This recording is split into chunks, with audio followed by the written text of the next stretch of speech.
everyone to another episode of Transforming Trauma to Triumph. I'm your host, Diana Min, and today we have a very special guest, Jenn Eden, who I'm so excited to have on because she's such an inspiration, such a light in the world. You can tell by her energy already. She hasn't even said anything. Thanks so much, Jenn, for joining us. Thanks, Diana. It's my pleasure to be here. Trauma to triumph is like what life is about. So absolutely. So for those of you that don't know you or are not familiar with your work, please share with us like who you are, what you do, and who you help. Oh gosh, that's like the big bomb that we all get dropped on. I was like, where should we begin? Yeah. So I'll just keep it real brief because I know it's helpful just to know. So I've been doing sugar addiction work a little over 16 years. Wow. And I've got 3 kids. I'm a mom. I'm an author. I wrote a book, Woman Unleashed. I've had my own trauma we'll get into and how to transmute that into what you see now, which is, you know, I pull from my joy every day waking up. But my favorite part of what I do is I help sassy, smart women who are driven, who can't figure out how to look and feel their best. And they don't know how to put the pieces together, but they know addiction is a big piece of it. And that's why diets and other programs haven't worked. And they come work with me as a recovering sugar addict my whole life. And then we just start with the food and the exercise and the gut health and the adrenals. And then you get your life back. And it's been profound work. And I'm extremely grateful to be here and to share it. So thank you for having me. Yeah, absolutely. Wow. You know what? I think about that too, where people don't realize like how damaging sugar really is. And it's almost like the sugar addiction is almost like worse than like heroin, right? But from what I've been told, it's like the way that the brain lights up when it gets sugar. It's like it can be really toxic to your body and to your life. And what's crazy, just as more of a personal share, but I've actually not been able to have any processed sugar for the past 3 months. And this thing I'm doing with my traditional Chinese medicine doctor, and I feel great. Wow. Yeah, I feel your head's gotta feel clear. Yeah, so sugar is the most socially acceptable legalized drug in this country. Wow. And it lights up the brain the way cocaine does. There are studies that are done. And because it's socially acceptable, we're the odd man out. I mean, for me, I teach women how to kick and manage the cravings and the addiction. It's not about being out unless, right, you're on a healing journey. Yeah. But it's just socially acceptable and it's in everything. And we feel like we're missing out if we reduce it or take it out.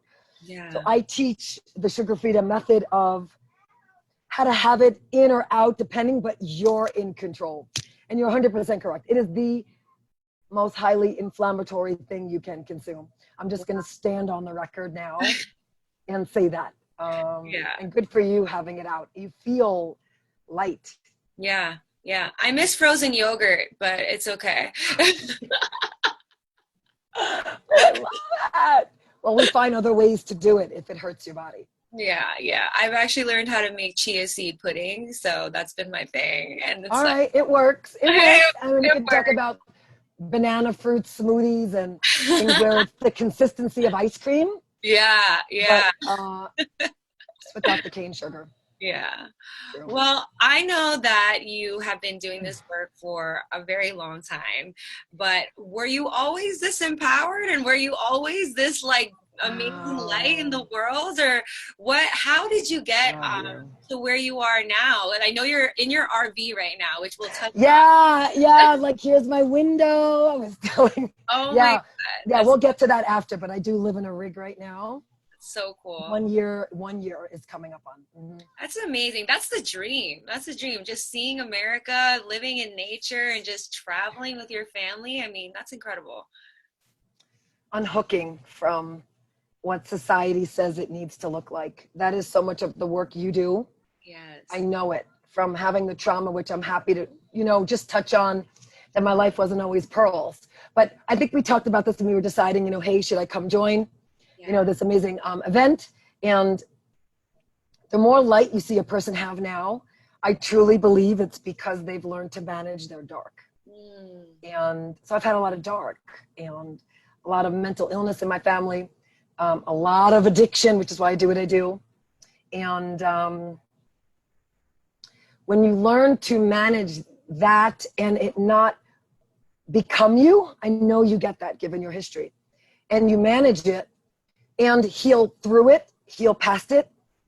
I had a lot of addiction growing up. I was a very sick kid, so I didn't know I was allergic to dairy and gluten. And my mom didn't breastfeed me, so I was on soy milk. And so I was born with a cyst, so I needed surgery my first year of life. And I was on antibiotics the first year of life. I was really a mess, for lack of a better word. And between dealing with the family's bipolar and depression and parents in and out of, I mean, I could go there, psychiatric units and stuff. When you're that young, I believe that the human spirit is meant to thrive, and more than survive, but thrive. And then it goes through stages, which I know you teach as well. Yeah. So I was in survival for a long time, and then thriving.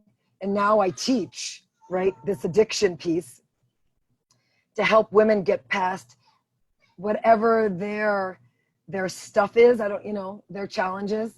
But it was like, I had a lot of dark. Yeah. And I live in gratitude now that I was able to overcome that and teach other women how to do it now as well. So they could be mid-40s, 3 kids or no kids, and look and feel great. Age is just a number. So I teach that. Is that good? I don't, is that helpful to hear like that? Yeah, no, it is. It is. So you were having so many health challenges as a child, and you didn't know that you were allergic to all these things. And I'm sure back then science wasn't as, advanced as it is now, like health and diet and all that stuff wasn't as prevalent as it was now. So how did you find that out? Like, did you just have to go on your own, research? Or what was Well, like so many women who are here, right, who are watching this, we don't give up, right? So winners don't give up. So we just keep going. Yeah. Listening to things like this and seeing naturopaths and doctors and acupuncturists, and I tried everything. And then you realize, I teach something called tuning in, that the body will actually tell you what it needs if you listen. And so birth of a couple of kids, still not 100%. And I was like, I think I need to dig a little deeper. And then you have the conversations called, gosh, do I really need to take certain things out of my life? And since we're talking trauma, certain people, right? And so what I teach in the Sugar Freedom Method is health and triumphing. I love that word, right? Feeling triumphant in your life is a full picture. It's your career, it's your health, it's what you're eating, it's your relationships, it's your spirituality, it's money, it's all these pieces. And so I started to put them all together, and now I just know there are certain things I just cannot have. They do not make me feel good. And I believe you can be allergic to people. So I realize I'm allergic to some people, and that's okay too. And when you give yourself permission to take care of yourself, you turn out like this. Yeah. And and it's not like I'm always like this. It's an up and down.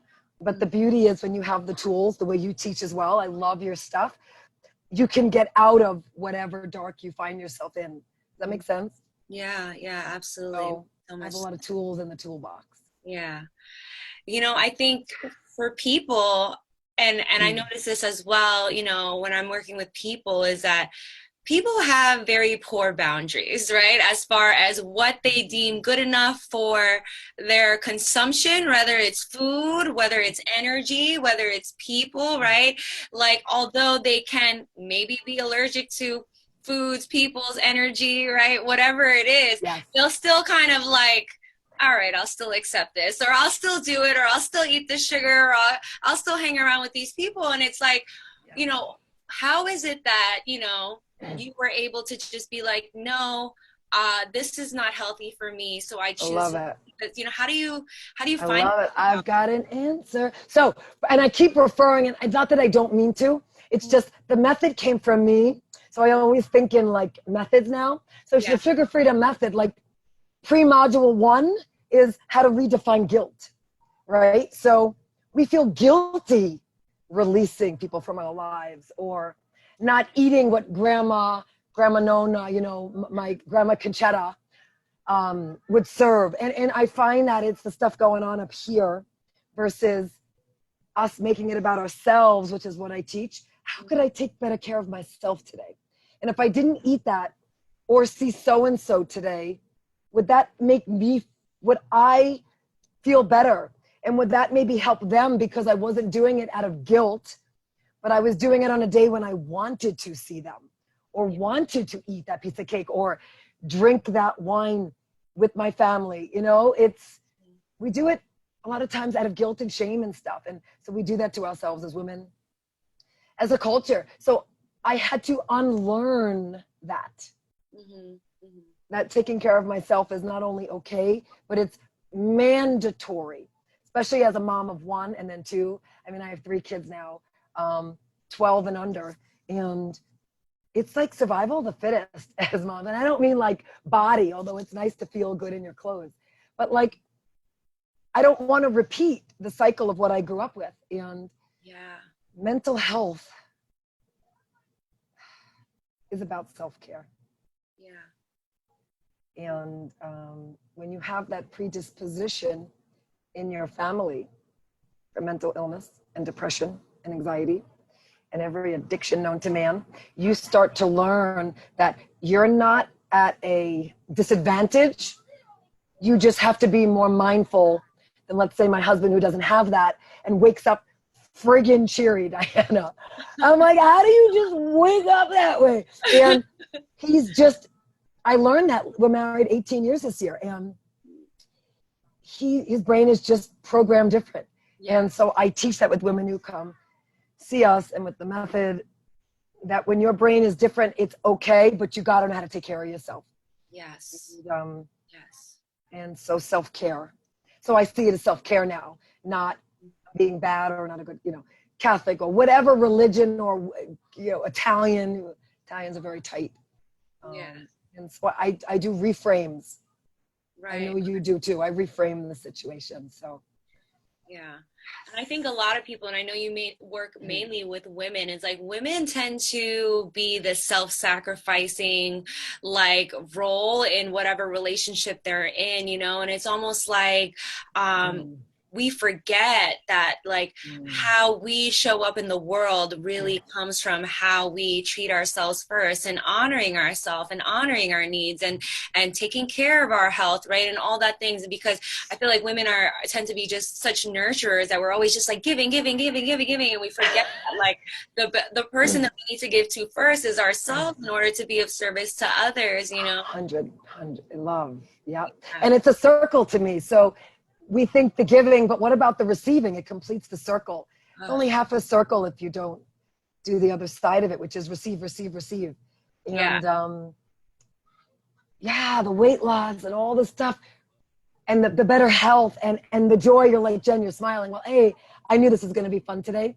And I love knowing that I'll be spreading this message to a large audience. So that immediately like gets me excited. But I've learned to receive. And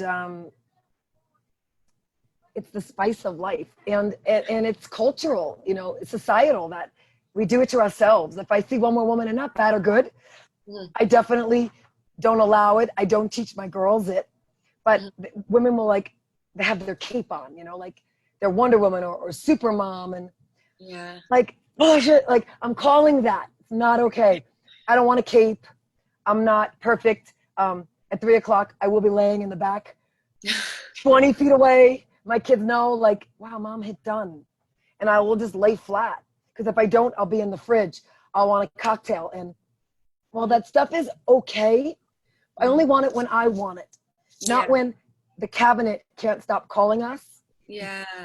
And it feels out of control. I don't do that anymore. And I teach that. So self-care really does help on some level bring control back.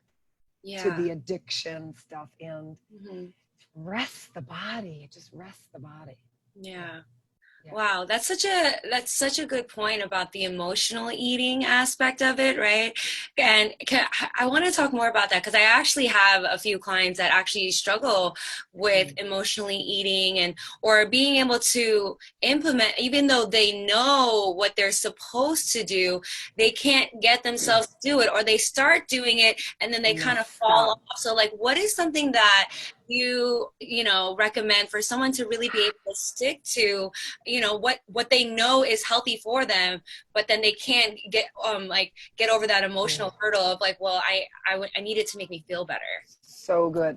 So now we're in my world, which I know differentiates me, which is wonderful from so many other things that are out there. So it's the addictive brain that Mm-hmm. is talking. And so when I learned that there's like almost more than one brain, an addictive brain or addictive side to us, some call it the sabotager. I don't like that word.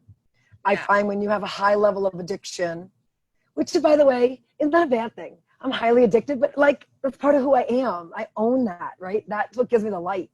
I just know how to manage it. But for things like what you're talking about, so I love that they have you. Support is number one. Yeah, I teach about stabilizing blood sugar and tuning into what is bothering you in that moment at 8 at night when you're like, I have to have that glass of wine, which leads to two or three, Yeah. or I have to have, that cookie, or Mm-hmm. like something, or the chips and salsa. I've heard it all. But number one is having support from Mm-hmm. someone who gets you, Mm-hmm. who gets it, who has been there as well. So that, as women, we think strength means we got this. No, strength means we got this as a team, as a tribe, as a community.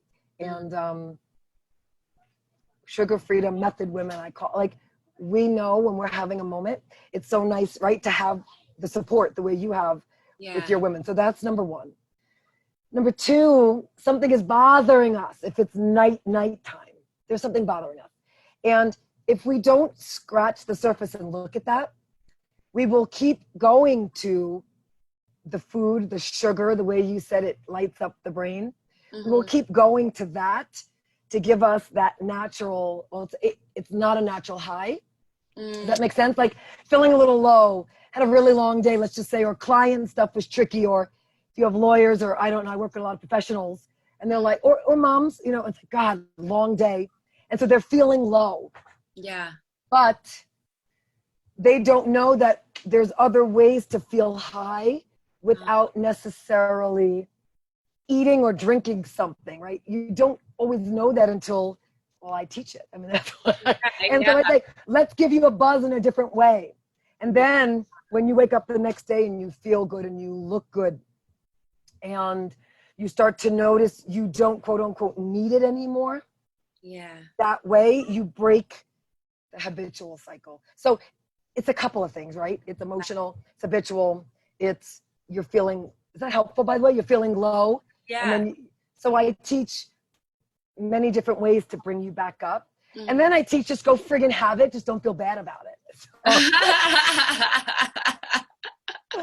I mean, my Yeah. women are The all black beating sheep. yourself up about it is not Go healthy. have it. One woman the other day, I love her. She's new in the Yeah. method. And she was like, I had pizza and I had like 3 glasses of wine. Oh, tequila. I love tequila. And I was like, she's like, oh. And I was like, and I emailed her back, was it fun? Like, it was. I've been eating so clean and just wanted that day. I woke up not feeling great. I'm like, great, let's get back on. But as women, we're so tight with no and has to look a certain way. And like, Yeah. now if you have an autoimmune condition or something else, Yeah. that you could suffer for a long time. But we have to have more fun. So yeah, it's many facets, but Yeah.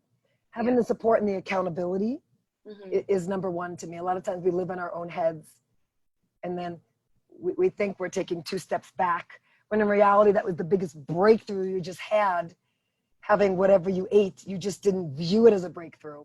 Well, I teach it, view it as a breakthrough, and let's keep going.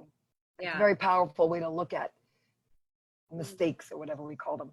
I think that's so important too, because, I do this with a lot of my clients is really having them understand that part of the path of healing or transformation, growth, evolution, whatever, is about falling off and then choosing to get back on.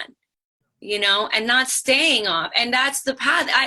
I'm like, no path is perfect. You're not going to be perfect. You're not going to, it's so much more stressful to try and be so rigid with yourself and think that, you're just going to be on this straight and narrow path forever. Sometimes you fall off, you get back on, you fall off, you get back on. And like you said, the falling off of it and the getting back on is part of that breakthrough, is part of like, I'm deciding to, put myself first, to honor my needs, to put my health first, and my relationship with myself first, my energy, first before that. And so recommitting, right? Recommitting to the path as is part of it. And I think that's so great that you allow, the women that you work with to enjoy their life, because what is the point of doing all this work if you're not enjoying it, right? If it's not fun. We see them super fly shape, because women are like, how do you look so good? Why do you have 3 kids? Do you diet? I don't do any of that.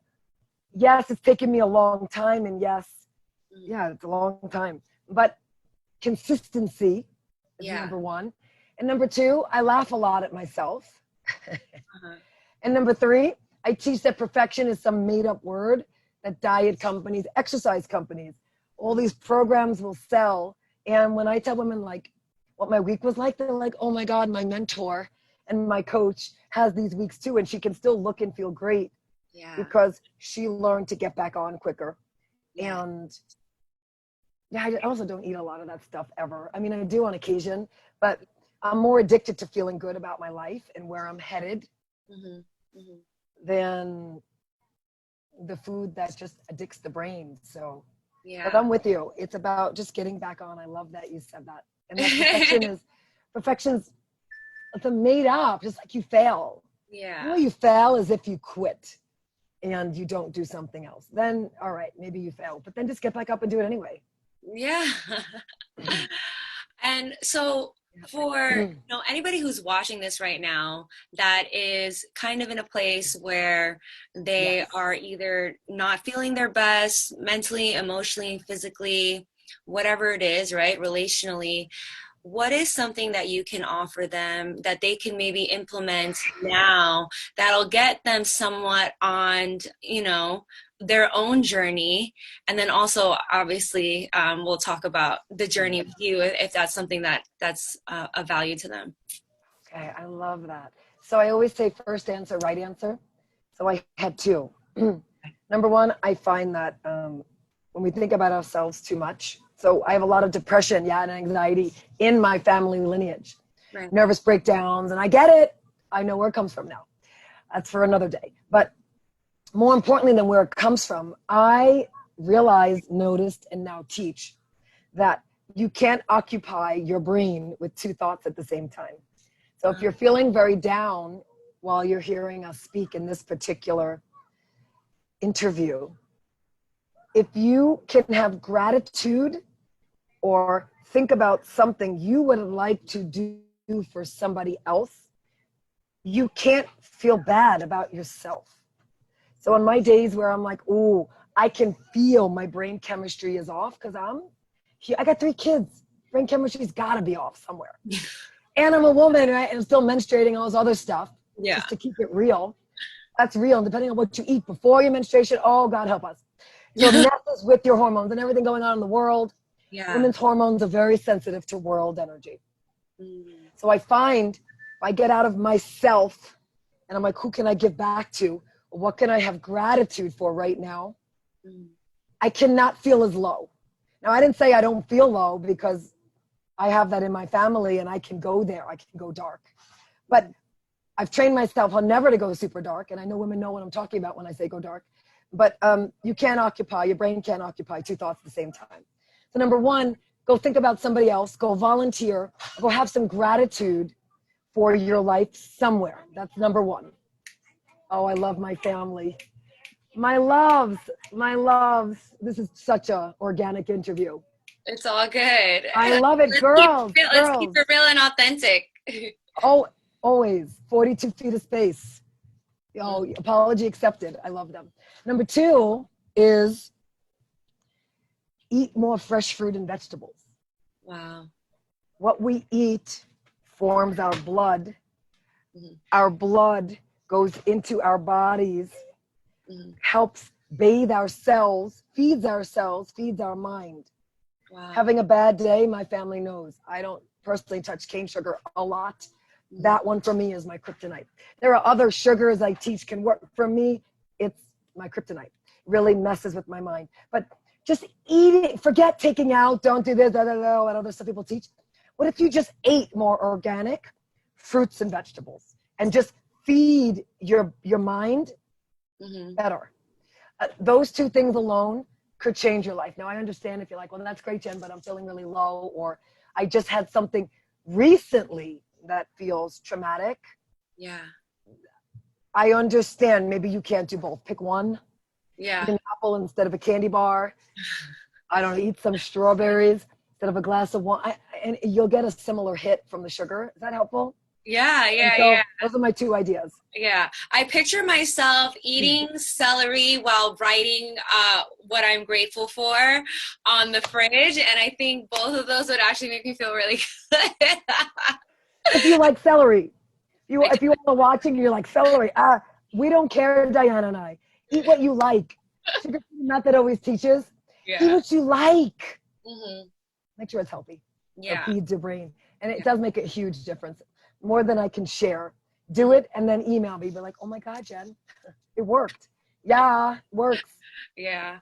I think the most important part of like what you said, which is gratitude too, is like shifting the focus, right? Because a lot of times I think when people are going through challenging times or their, tragedy hits or like a heartbreak or whatever it is, they tend to like go, like you said, go dark to like focus in on what's wrong and completely ignore all the other blessings that are in their lives. So, I think, like you said, just shifting the focus to what can you be grateful for and how can you take care of yourself now, right? Sometimes, a lot of times we expect other people, the world, society to take care of us and to have our best interests in mind. But in reality, we have to prioritize ourselves. We have to prioritize our health, our emotional health, our physical health, our spiritual health in order to feel good. That is nobody's responsibility but our own. So it's like, taking charge of your life and really investing in yourself, whether you need support, whether you need accountability, right? Whether you need a coach or just reach out to a friend and build that community around you, because no one that has ever succeeded has done it alone. We all need support. We're all here to support each other. And I love that. I'm so grateful for your energy here today. Tell us actually about what your free gift is today that you'll be offering to our audience. And please. I love that. So I wanted to give you all a copy of my book. Yes. It's in PDF version. It's called Woman Unleashed. It's perfect, right? Energy, confidence, and how to kick sugar's hold on you, and for sure at least get cravings under control in 7 days. There's some really cool stuff in there. So it just makes sense. And it's written about 4 years ago. And when your energy's up and you're feeling confident and you feel in control of what you're eating to some extent, I just say, like, you're the boss of you. Sky's the limit. Sky's the limit. So I'm offering that. I'm assuming it'll be a download or something. Yeah. So it'll come up. It should come on the screen right now that says transformingtrauma-to-triumph.com/Jenn. And then a link will also be available in the email that you got this interview in. Great. Perfect. Love that. Thank you so much, Jenn. It's such a pleasure. Such a pleasure. I know you have the rest of your day to go explore in your RV and be with your kids, but just appreciate your heart, your light, all of your insight, your wisdom. I'm so grateful to have shared this space with you. And let's go help some people. And thank you for having me. And you all can find me. I'm Jenn and everywhere. So yes, I can help in any way. And Diana is magic. She's magic. She doesn't. We'll just leave it at that. You're welcome. Thank you. Okay.